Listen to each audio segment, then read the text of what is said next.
আসা এখানে এই যে আমাদের দুজন আছে, তারা আমাদেরকে বললো যে একটা খেলার জন্য।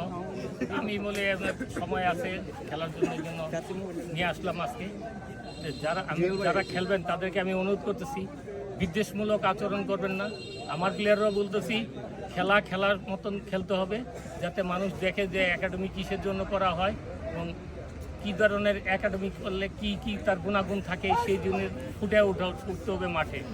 আর এখানে এমন কোনো বিহেভ করা যাবে না যেটা মানে সবার মানে দৃষ্টিগোচর হয়। আর আমি আমার টিমের বলবো, ফুটবল খেলার যার রীতিনীতি রেফারিকে মানে রেফারির নির্দেশেই চূড়ান্ত সিদ্ধান্ত।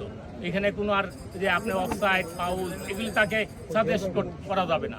সে যেটা বুঝবে সেটাই করবে, কারণ আমি খেলতে আসছি, আমি খেলা উপহার দিব, এটাই বলে আমি এখানে আমার বক্তব্য শেষ করছি। সবাইকে ধন্যবাদ ও শুভেচ্ছা।